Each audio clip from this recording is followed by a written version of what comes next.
Hola, ¿cómo están? Bienvenidas y bienvenidos a un nuevo capítulo de Influyentes acá en CNN Chile. Nuestro primer invitado de hoy es Lorenzo Gasmuri, él es miembro del directorio de Copec y past president de ICARE.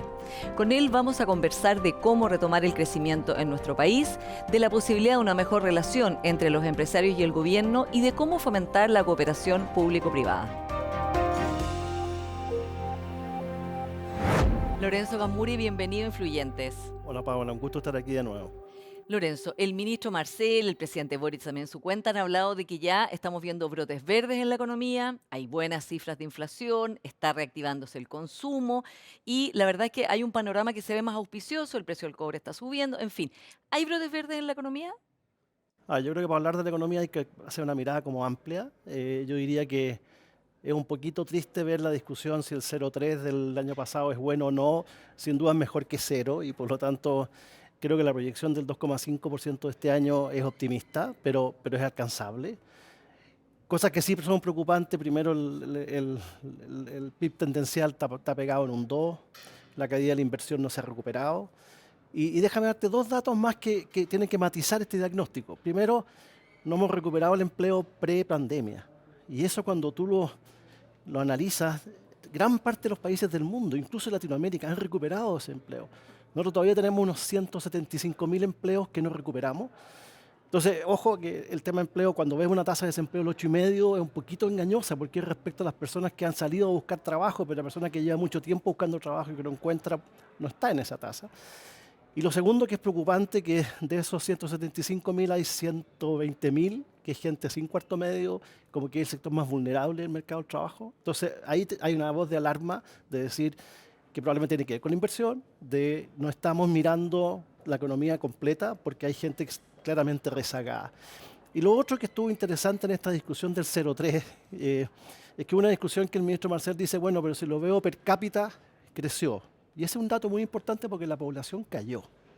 Y ojo que cuando miramos las proyecciones de la reforma de pensiones que está hoy día discutiéndose, que son del 2022, ya están cortas respecto a cómo va a envejecer la población y por lo tanto ese es un dato un poquito anecdótico, pero que desde el punto de vista tendencial es muy relevante. Bueno, de hecho lo es, porque y se explica por la baja de la tasa de natalidad, que en Chile está en 1,3, incluso se piensa que puede estar peor que eso aún, y también que hay migrantes que se han ido de Chile, ¿no? Y eso También. también ha influido en tener una población que podría alcanzar su pic y empezar a disminuir mucho antes de lo previsto. Ahora, yo agregaría dos cosas más, porque siempre cuando la gente mira a alguien del mundo empresarial hablar de crecimiento, solo nos referimos a lo sumo al empleo y a la inversión. Pero quiero mirar al aparato público también. Y ahí hay dos temas muy sensibles que tienen métricas que son conocidas, que no han mejorado. Y a mí un tema que he estudiado en profundidad, el famoso tema de las listas de espera en salud, ni las listas de espera GES, ni las listas de espera no GES, ni las listas de espera quirúrgicas han mejorado 2023 respecto a 2022. Y tú y yo conocemos que el mundo de la educación no mejora. Fue triste ver al presidente sacar un numerito muy marginal, que son las escuelas que están en los SLEP nuevos, que efectivamente tienen una mejora, pero dentro del rango de error. Entonces esos grandes temas siento que están invisibilizados y por lo tanto creo que hay que ponerlo arriba de la agenda cuando miremos el mundo económico, ¿ya? Ahora, tú, Lorenzo, tienes gran experiencia en el mundo de las empresas, has sido gerente general, eres miembro de directorio y también past presidente de ICARE, un organismo muy importante donde hay justamente una unión, no es un gremio, pero donde están los empresarios más importantes y hacen bastante puente también con el resto de la sociedad. Lo que dirían desde el gobierno es que, para efecto de todos los temores que albergaba la comunidad empresarial en general, este gobierno no ha sido uno en el cual haya habido, no sé, la posibilidad de que todas esas catástrofes se llevaran a cabo. Hay una falta de reconocimiento de una gestión, en este caso del ministro Marcel, pero el gobierno en general, de responsabilidad fiscal, de control de la inflación junto con el Banco Central, de mantener las cuentas fiscales estables, de abrirse a un tema que no estaba en su programa, que es el crecimiento económico, Sin pero que duda. ahora está mostrando una apertura que no había? Ahora ya, a mí no me cabe ninguna duda que el cambio que ha experimentado el presidente, probablemente muy empujado por el ministro Marcel, pero también empujado por la realidad. Déjame darte una observación. El foco de la cuenta pública en la estabilidad que el país recuperó. Esa estabilidad tiene mucho que ver con la autonomía del Banco Central, temas que se discutió y que probablemente muchos de los que hoy día nos gobiernan hubieran querido modificar hace 5 años. Bueno, hoy día la valora. Por lo tanto, creo que tal vez lo más positivo de lo que ha pasado es que esta generación que nos está gobernando, que va a ser oposición en el futuro, ha tenido un aprendizaje muy valioso y por lo tanto hoy día reconocen que la estabilidad económica es importante, que las empresas son importantes, que el crecimiento es importante. Luego, check, yo creo que eso es una realidad. Pero también me pasa de que estamos viviendo un momento muy particular del mundo de la economía en general. Siempre proyectamos los próximos 30 años. Chile tiene oportunidades para los próximos 15, que o nos jugamos el partido o las vamos a dejar pasar. Y yo creo que hemos sido reiterativos, pero me gustaría bajar un poco ese tema. Te voy a dar un ejemplo, vengo de mirar el mercado de la electromovilidad, estuve en China, y uno dice, fíjate, las proyecciones de McKinsey es que Estados Unidos al 2035, prácticamente el 100% de los autos nuevos que se vendan van a ser eléctricos. Al 2035. Luego, la demanda por cobre en un mercado, fíjate, el mercado americano es un mercado que el número total de autos no cambia, ya llegó a la saturación. Pero se están reemplazando y por lo tanto vamos a tener un boom de consumo de cobre que no va a ser por los próximos 50 años, va a ser en los próximos 12 años. Entonces uno dice, ¿está Chile preparado para eso? Fíjate que Ignacio Briones escribía este fin de semana en la tercera, Chile lleva estancado en producción de cobre hace 10 años. ¿Y por qué no nos ponemos la meta de subir un 50% de eso? Aprovechemos esta ventana. Lo mismo lo del litio. El litio, y aquí me preocupa el dogmatismo político muy cargado. Yo creo que en el litio no estamos haciendo lo que debemos hacer, se nos va a pasar la oportunidad. Y la oportunidad es más corta que la del cobre. Fíjate que las proyecciones que hacen los empresarios chinos es que el mundo, la demanda por litio va a seguir creciendo, pero a partir de 2032 va a entrar al mercado la oferta de litio reciclado. Y por lo tanto, esta también es una ventana Claro, corta. una ventana, no es que van a ser estos precios Claro. y este boom Entonces eterno. creo que el PIB tendencial en un 2% nos está hablando de un país que no está mirando las oportunidades y no le está dando el sentido de urgencia que tiene. Ahora, dentro del empresariado, ¿hay una sola visión o hay distintas? Porque en ENADE, por ejemplo, el encuentro más importante que organiza ICARE, se hizo el punto, ¿no? Entre el discurso que hizo Karen Tal, la presidenta de ICARE, y Ricardo Meves, presidente de la CPC, que fueron en distinto tono. El presidente incluso se molestó un poco con el discurso de Ricardo Meves. ¿Hay matices, hay diferencias? Yo creo que hay matices, sin ninguna duda, pero yo me quedo con el fondo de ICARE, ¿te fijáis? De este rebelarnos contra el inmovilismo, el no aprovechar las oportunidades, el votar los dogmatismos. Entonces, hacer una pregunta que se la he hecho al ministro de Energía, a todos los ministros. ¿Por qué no declaramos concesionable el litio hoy? Esto de que no sea concesionable viene de hace 40 años porque se pensaba que era un suministro para la energía nuclear. Hoy día eso no es. Por lo tanto, el concesionar el litio, el llamar a licitación abierta para los salarios, creo que son oportunidades que están ahí, que el mundo empresarial las reconoce, pero que estamos dejando pasar. Entonces yo diría que el mundo empresarial reconoce que este ha sido un gobierno mucho más estable de lo que habríamos esperado, que el gobierno ha tenido un giro, pero sí nos preocupa que nos quedemos contentos con el 2%, porque ese 2% significa que hay menos empleo, que hay menos beneficios, que hay menos recursos. Yo ahí discrepo del presidente cuando él dice necesitamos más recursos para las listas de espera. Yo discrepo ¿Tú absolutamente. crees que es un problema más de gestión que Es de... absolutamente gestión. O sea, eh, el año 2023 se pudieron haber generado 100.000 cirugías de las 300.000 que están pendientes si hubiera habido apertura del gobierno a licitar esas cirugías al sector privado. Pero hay un dogmatismo político ahí, ¿te fijas? Lo mismo pasa con el litio. Cuando tú te paras en China, y créeme, estuvimos en un seminario sobre litio de McKinsey en Shanghái, y estaban los empresarios chinos. Y hablaron del litio, las proyecciones, mucho de lo que te estoy contando viene ahí. Y paramos el dedo y dijimos, bueno, ¿dónde está el futuro del litio en el mundo? ¿Dónde lo ven ustedes como empresarios? Clarísimo, Argentina y Australia. Disculpe, ¿y Chile? No lo vemos en Chile. ¿Y por qué? Bueno, nos dieron las razones, son estas, la permisiología, la inestabilidad, el hecho de que los salarios más relevantes están asociados al Estado. No estamos dejando pasar una oportunidad. Entonces, creo que es bueno que el mundo privado diga, bien, pero no nos quedemos aquí. Sí. Ahora, Lorenzo, también este inmovilismo del que hablabas también tiene que ver con una incapacidad de ponerse de acuerdo, ¿no? Que, bueno, el ejemplo más paradigmático es el Congreso, donde se discuten años de años reformas clave para la gente, como son pensiones, por ejemplo, sin lograr sacar adelante un acuerdo, ¿no? Se ha perdido esa capacidad de decir, Sin bueno, cada duda. uno entrega y se busca una solución de compromiso. Eh, ¿Tú crees que... eh, ¿cuál sería la manera más eficiente de salir de ese inmovilismo, por ejemplo, parlamentario, que hoy día nos tiene parada la reforma de pensiones, parada la reforma del sistema político, parada la sala común universal, parada probablemente las reformas que hay que hacer a la educación pública para que funcione, funcionen bien los SLEP, etcétera? Cualquier cosa que uno quiera hacer, cuando en el fondo está por el lado del oficialismo, como decís tú, hay sectores dogmáticos, está bien, pero también desde el lado de las oposiciones o de la oposición hay bastante también una actitud de no querer entregar y algunos incluso están esperando ganar el próximo gobierno, tener un Congreso más favorable y ahí pasar toda esta reforma. Ahora, yo creo que detrás de lo que tú tocas hay como dos grandes temas. Uno es la reforma del sistema político, con un Congreso tan fragmentado, con veintitantos partidos políticos, en que tal vez un diputado o dos diputados puede bloquear una negociación, tenemos un problema. Y lo segundo es dejar que los números hablen. En cada uno de estos temas, cuando tú sientas a la mesa a los técnicos que saben del tema de todos los colores políticos, hay acuerdo. Y por lo tanto, si bajamos los dogmatismos, te voy a dar un ejemplo. En el sistema de pensiones, cuando se presenta el 2022, como dije al principio, habían datos que no estaban actualizados.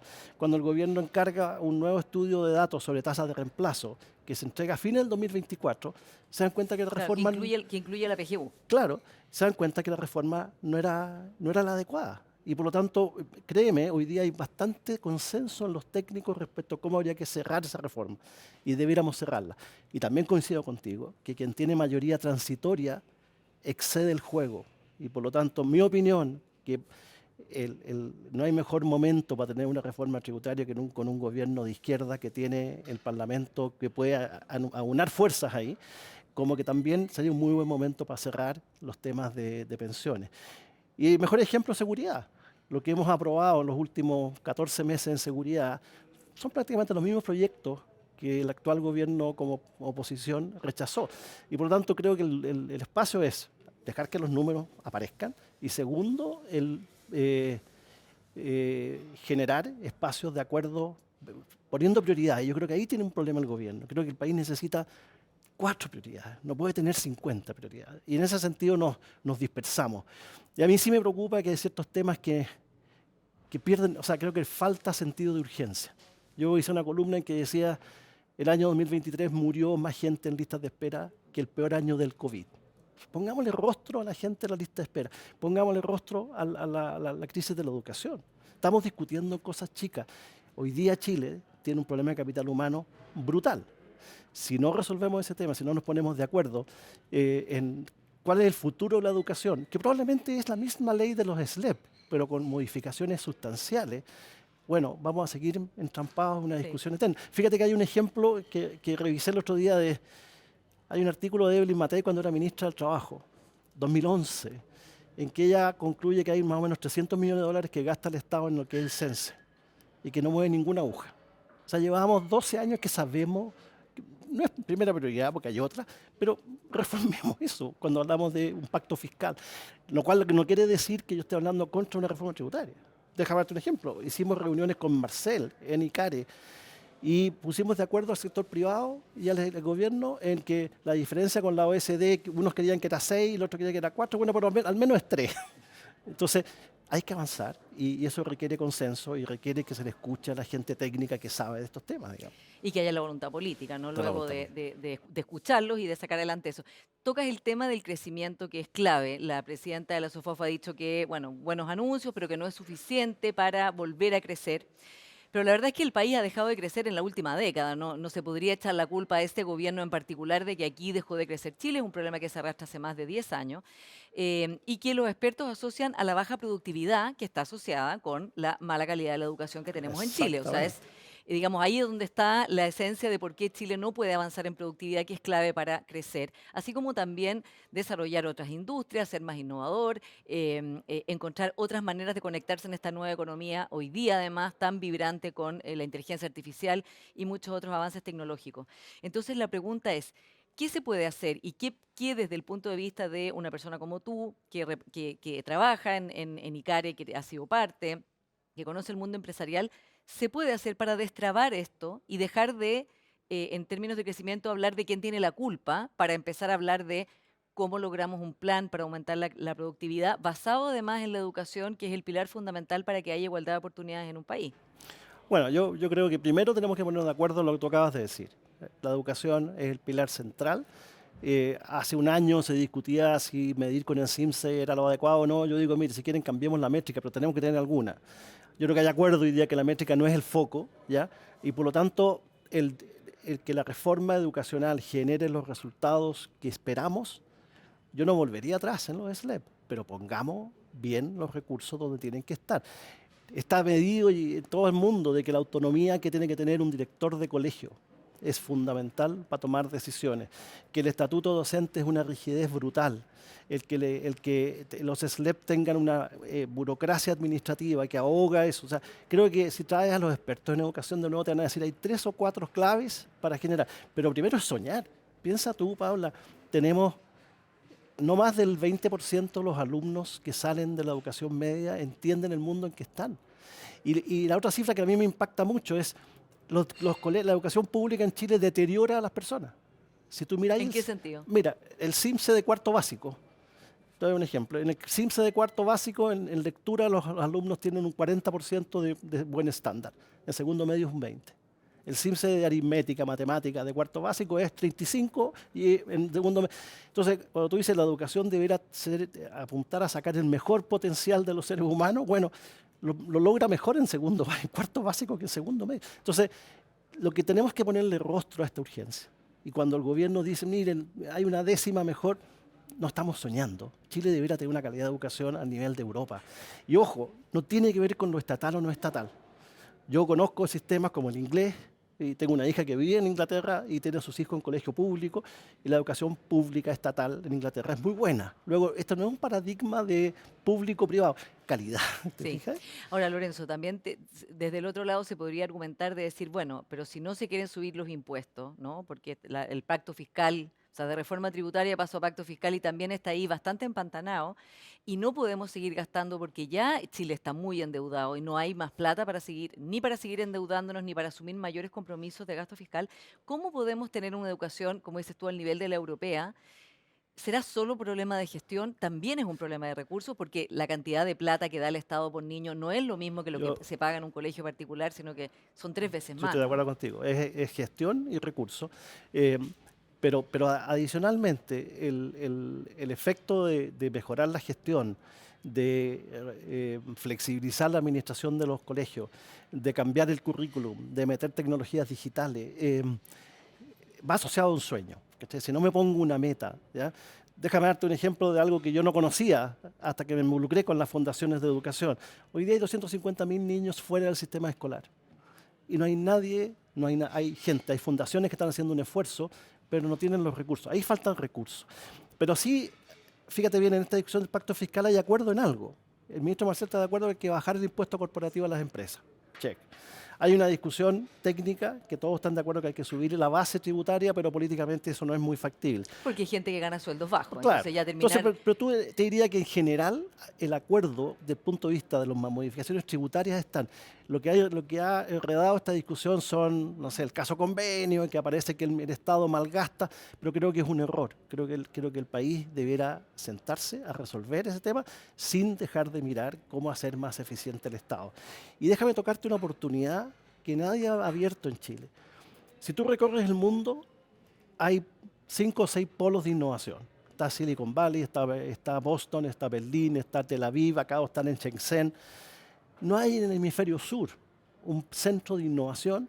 Y cuando tú te reúnes con emprendedores, que yo lo hago una vez al año en Boston, los emprendedores te preguntan dónde es el lugar para emprender en Latinoamérica. Yo les digo Chile, no por ser chileno, sino que porque es la economía más abierta, con menos distorsiones. Entonces uno dice, ¿por qué Chile no puede postular? Tenemos una comunidad de emprendedores preciosa en Chile. Hay una organización que se llama Emprende tu Mente, que se juntan todos los...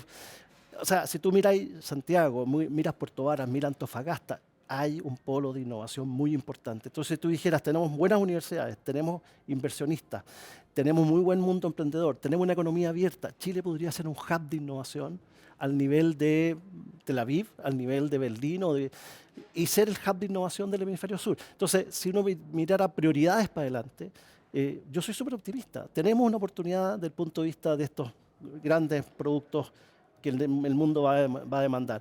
Nuestra industria forestal, ponte tú, como capturadora de CO2 en la carrera por resolver el cambio climático, es fundamental.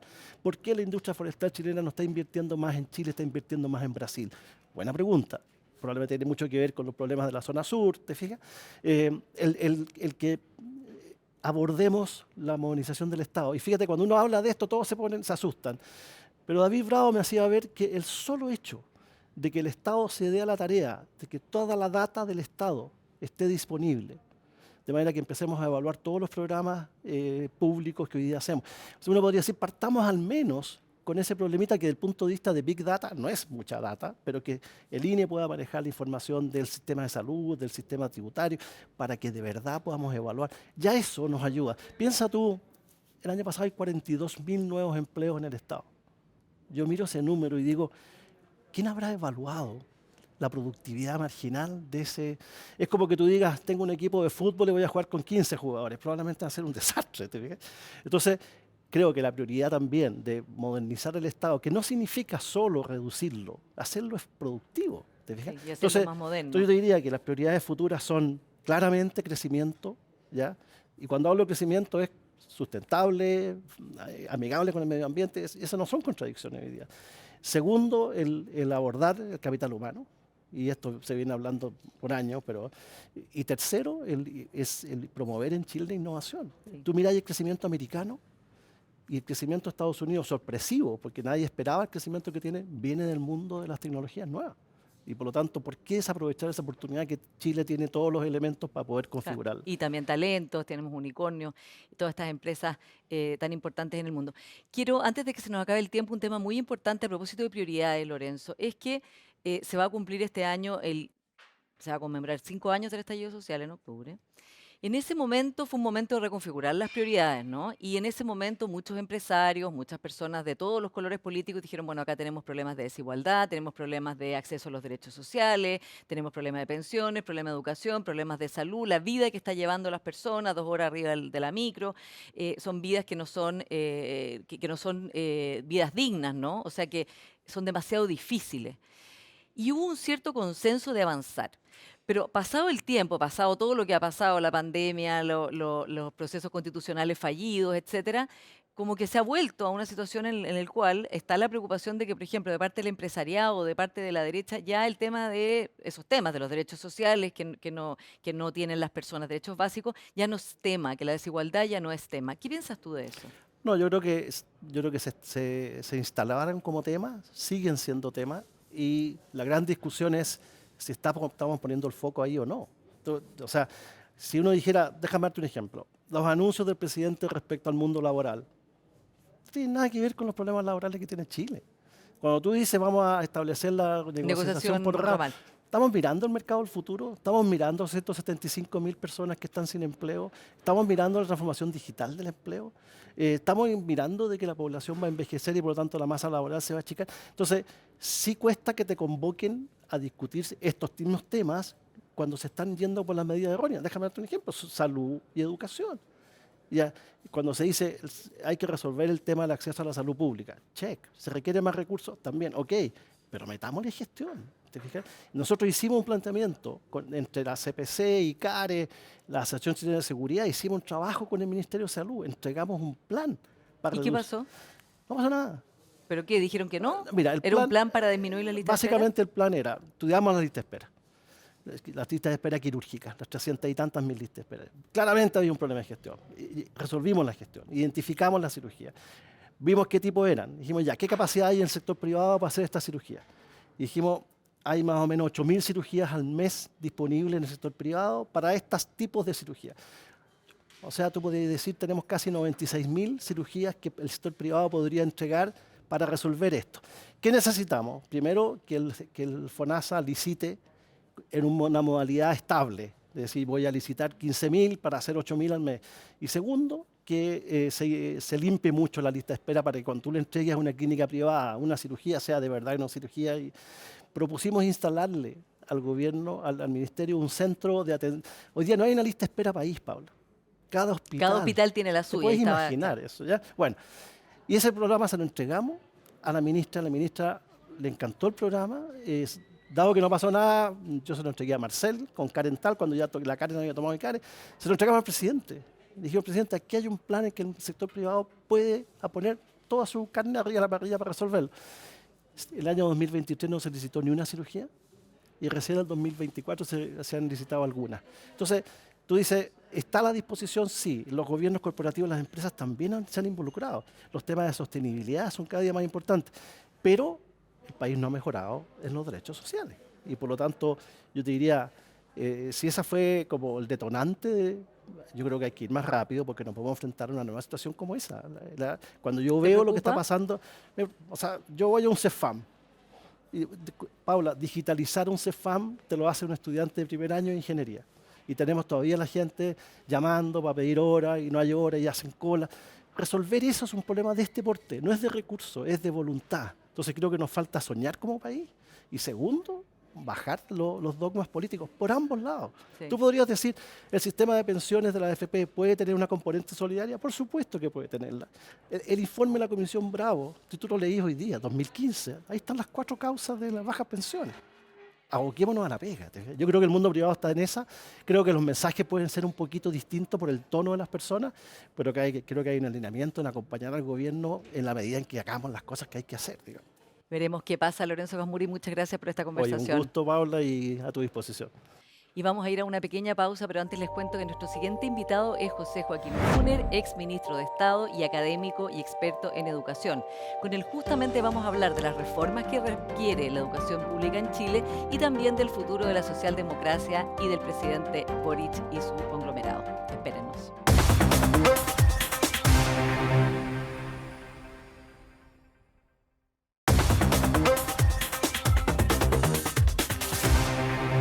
José Joaquín Brunner, bienvenido a Influyentes. Muy buenas tardes. José Joaquín, tú escribiste una columna en que decías que Chile había inaugurado una segunda etapa, o este gobierno había inaugurado una segunda etapa en que no había ni espacio para una autocomplacencia por parte del gobierno, pero tampoco ese pesimismo catastrofista de lo que tú denominaste ciertos sectores más recalcitrantes de la derecha. ¿Por qué estamos en esta segunda etapa y ves que la parte de la derecha esté en ese ánimo y por qué? Bueno, estamos en una segunda etapa simplemente porque empezó la segunda mitad, es como en los partidos, la segunda mitad de la administración Boric, porque la cuenta efectivamente mostraba, a mi juicio, un esfuerzo por proponer en un lenguaje más bien propositivo una visión hacia el futuro para estos 2 años que quedan y para adelante. Y la recepción fue bastante lamentable y un poco, digamos, lamentable desde cierto punto de vista, pero no sorpresiva, porque estamos en un ambiente en que en general la política y sus distintos actores principales reaccionan de esta manera, ¿no? Muy negativamente frente a la cuenta, no reconociendo absolutamente ningún punto como punto digno de ser discutido, cuando en realidad la cuenta tenía decenas de cuestiones interesantes para discutir y que igualmente vamos a tener que discutir en algún momento. Entonces, desde ese punto de vista me parece a mí que estamos en esa coyuntura exactamente, donde nadie puede efectivamente decir el país está estupendo y estamos saliendo adelante y por fin tenemos otra vez un camino claro, pero tampoco por el otro lado hay ninguna razón válida para decir este país está deshaciéndose, está cayendo a pedazos, esto es toda una catástrofe, cosa que la derecha está haciendo desde hace algún tiempo, me imagino que por su competencia interna y por cierta incompetencia en querer pensar el futuro. Ahora, ¿es una derecha monolítica o son derechas? ¿Quién es esta derecha que tú dices la más recalcitrante? ¿Es el Partido Republicano? ¿Es una parte de Chile Vamos o están todos en el mismo bote? No, yo creo que hay, como siempre en las coaliciones, determinadas diferencias, pero qué duda cabe, hay una suerte de vanguardia interna que además postula a la hegemonía del sector, que es el Partido Republicano, con un líder que tiene para sí un partido y que efectivamente ha hecho una entrada cada vez más profunda en el sector de la derecha, y estoy seguro que en el electorado de la derecha, y luego esa posición tiene bastante comprometido al resto de la derecha que no se siente con capacidad ni de enfrentar a Kast y a los republicanos y por otro lado no le quiere conceder todo. Y Kast ha ido ganando y ganando y la prueba de qué pasa cuando gana definitivamente, que fue la del Consejo Constitucional, muestra que en realidad es una posición que para el país no es atendible. Y sin embargo, Chile Vamos no ha tenido la posibilidad, ni la capacidad, ni la fuerza, ni la voluntad para salir al paso y empezar a hacer una política autónoma. Se subordina a Kast. Y sigue subordinación a tu juicio. ¿Qué pasa con la figura de la alcaldesa Evelyn Matei, que es la candidata mejor aspectada de todo el espectro político hoy día, pero que sin embargo en la última encuesta de Criteria baja 5 puntos en su evaluación ciudadana?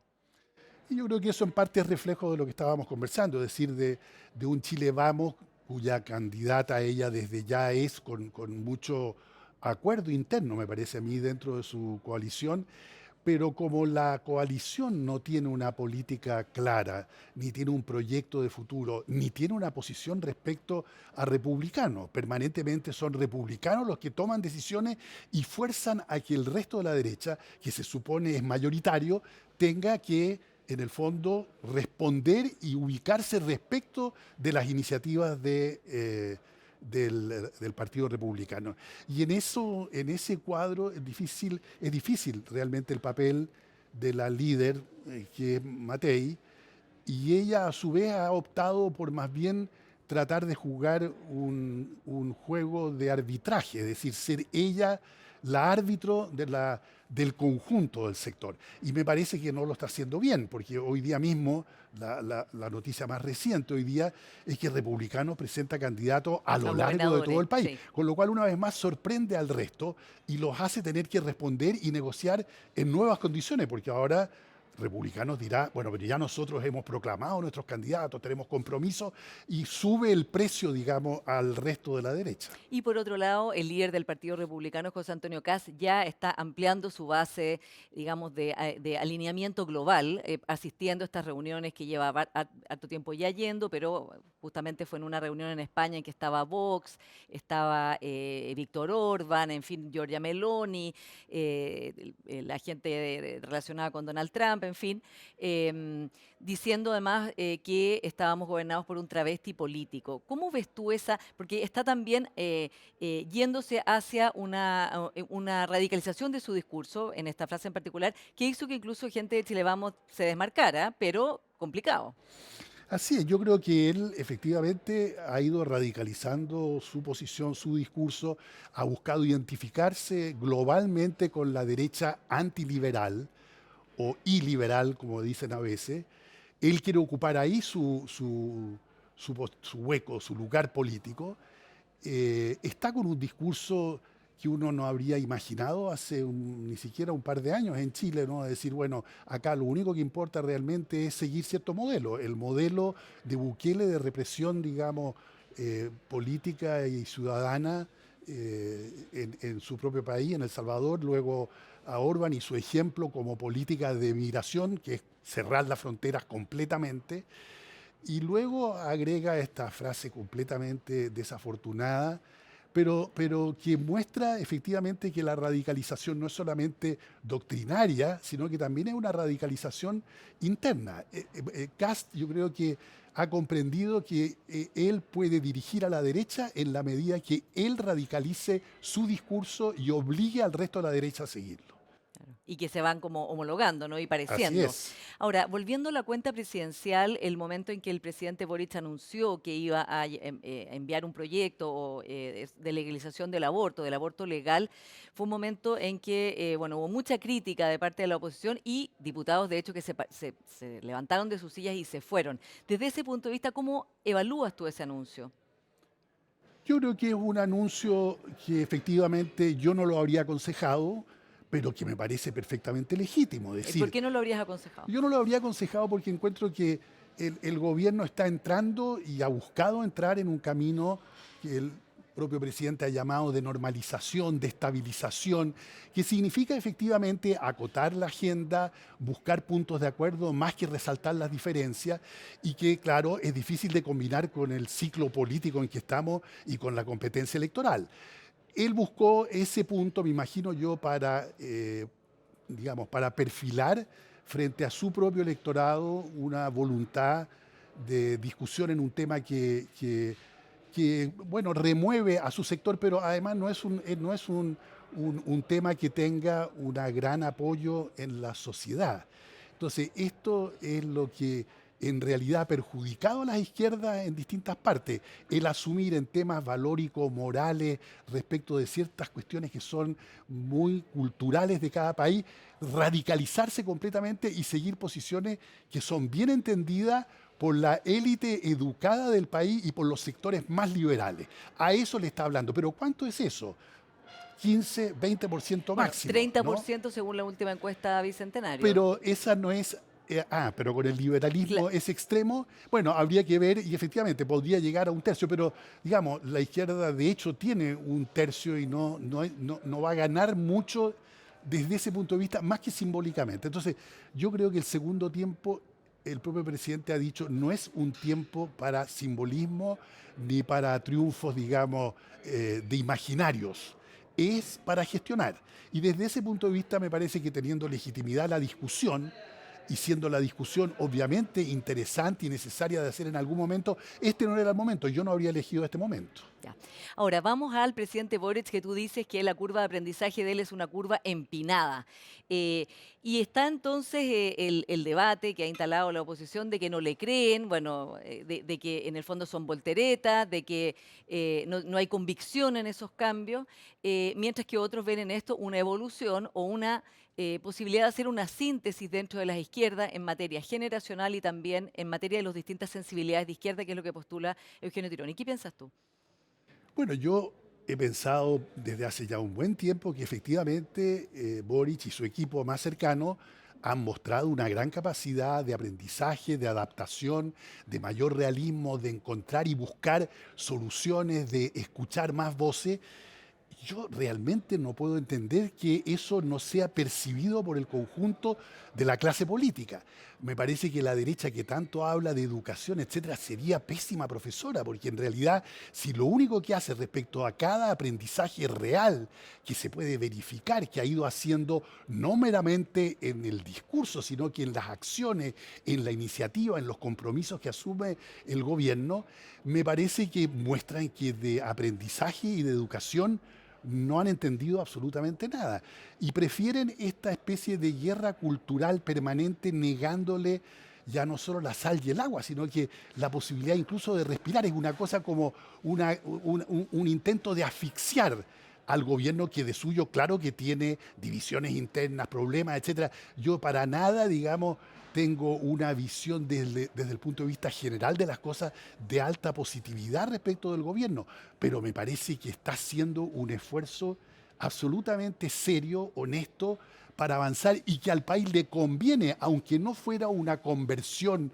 religiosa, que la política no se trata de conversiones religiosas, pero aunque no fuese el máximo de lo que uno aspira, más bien lo que debiera hacer es reforzar y estimular el hecho de que el gobierno quiera encontrar puntos de equilibrio y quiera seguir conversando con todo el mundo. ¿Y cómo ves esta evolución del presidente y de su círculo más cercano de cara a la próxima presidencial? ¿A quién se va a poner al frente de Evelyn Matei en la próxima presidencial?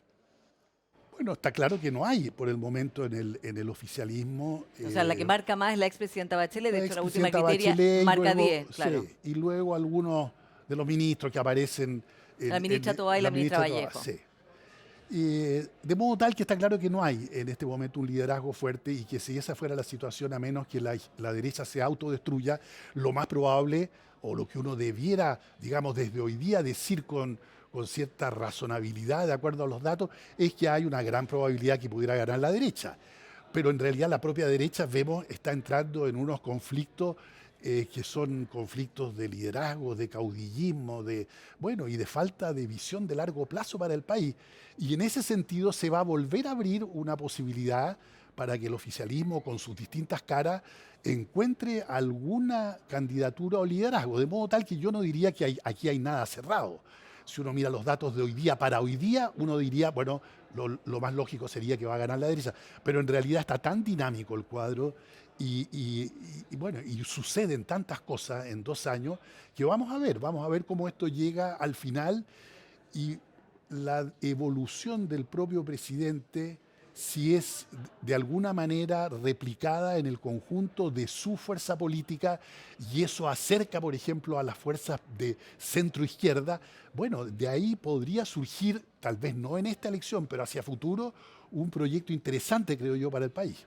Ahora, ¿cómo ves el futuro del socialismo democrático, que es parte de los herederos de la exconcertación, gobiernos en los que tú participaste muy activamente, hoy día? Porque para algunos están desgastando su capital político al ponerle, digamos, el hombro a este gobierno en ministerios clave, para otras se están cimentando también liderazgos importantes y que finalmente, si la izquierda no se reúne, tampoco va a poder enfrentar a la oposición.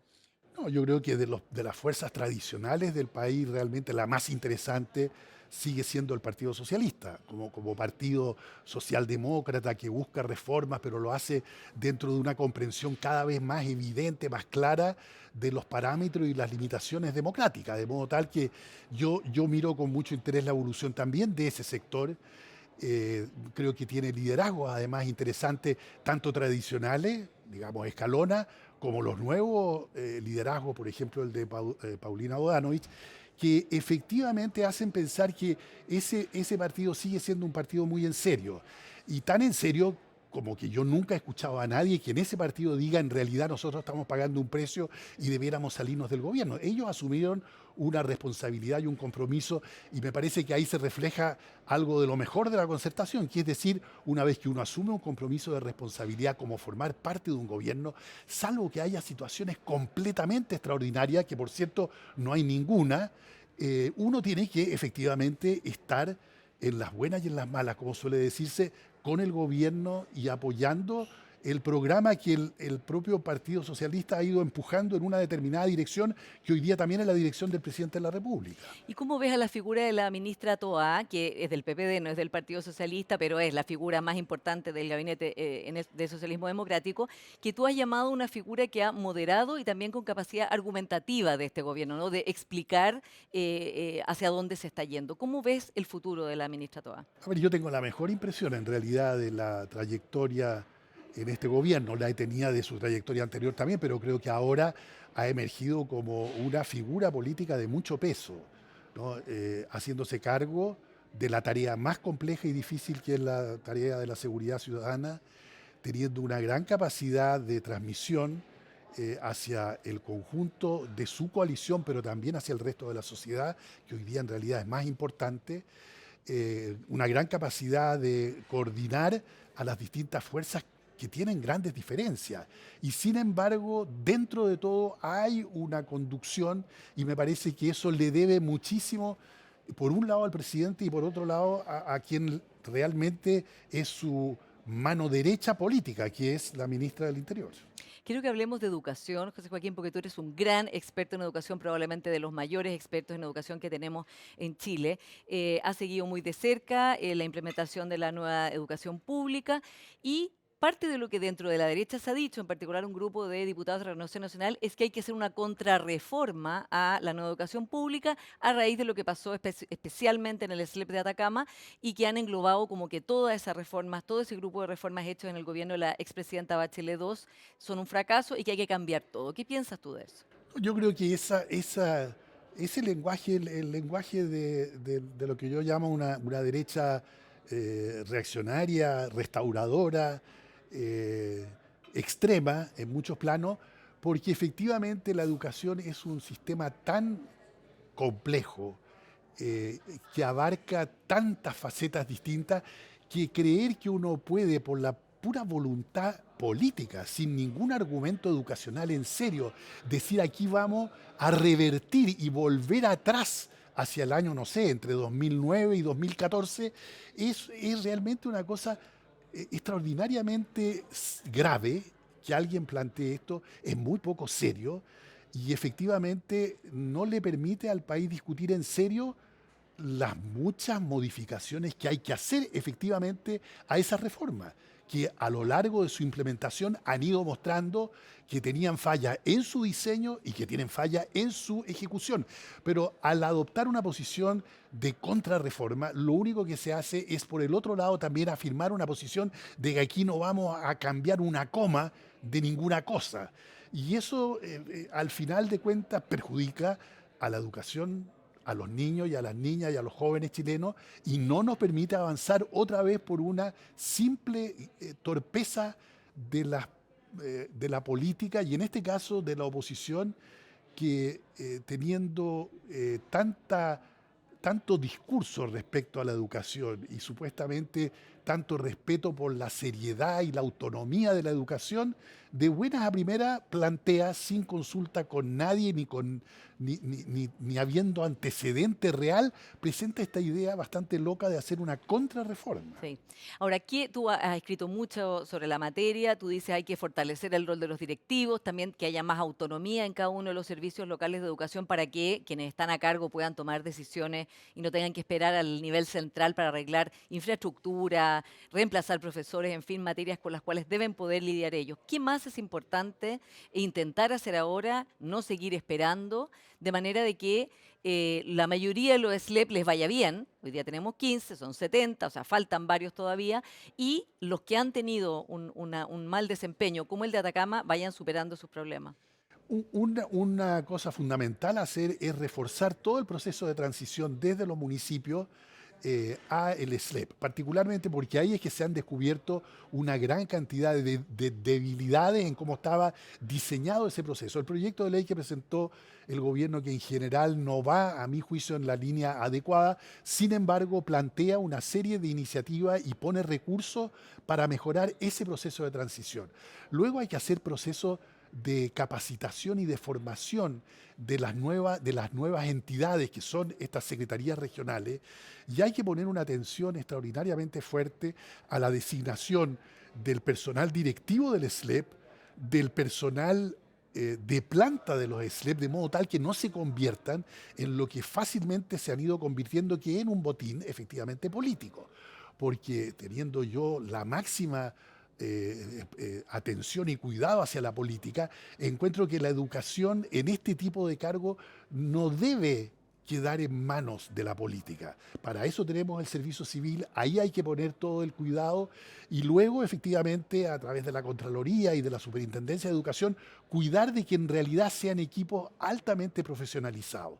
Eso ayudaría mucho, y luego en cada colegio efectivamente tenemos que tener, pero eso no vale solamente para los SLEP, este programa de reactivar los aprendizajes y de reforzar particularmente las competencias de comprensión lectora y de matemática. Yo creo que eso es esencial y hay que hacerlo también en los SLEP. En materia educacional había una crítica permanente al gobierno, incluso el mismo presidente Boric reconoció frente a la senadora Proboste que estaban al debe en varias materias.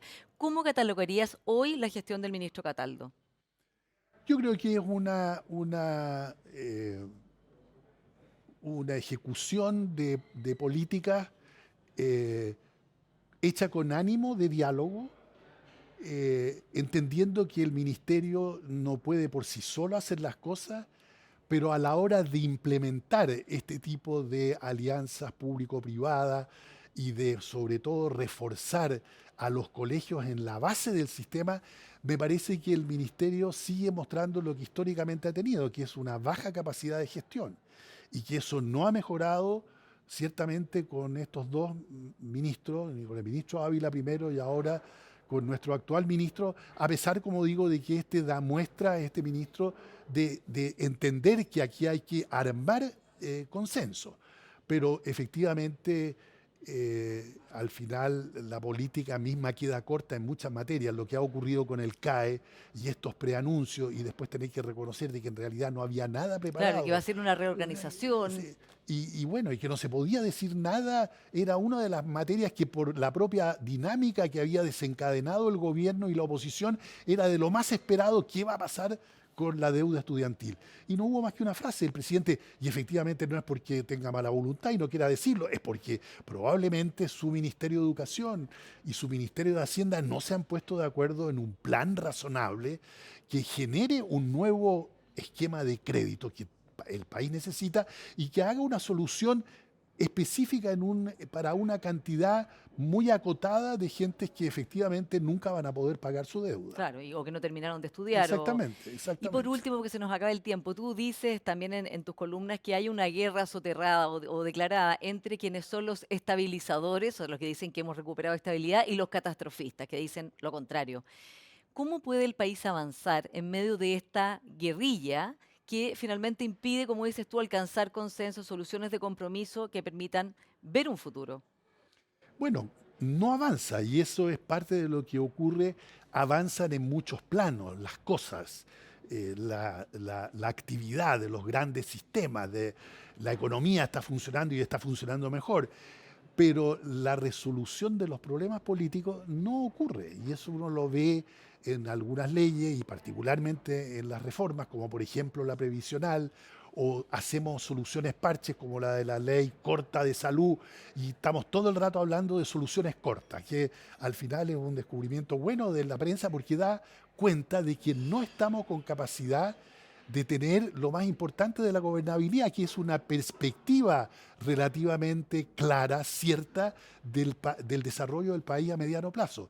Y eso efectivamente en la guerra entre catastrofistas y aquellos que exageran, digamos, los actuales progresos que sí existen, pero que no son los que el país realmente necesitaría, nos tiene efectivamente detenidos. Y en la detención hace que el clima en general del país se deteriore, se vuelva pesimista y nadie al final crea y tenga confianza en que el país tiene todas las condiciones para seguir avanzando. De hecho, te declaras un optimista moderado, Así es, un optimista moderado. que es la actitud que hay que tener, ¿no?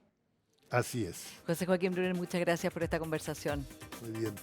Y a ustedes, como siempre, gracias por su sintonía y nos encontramos la próxima semana.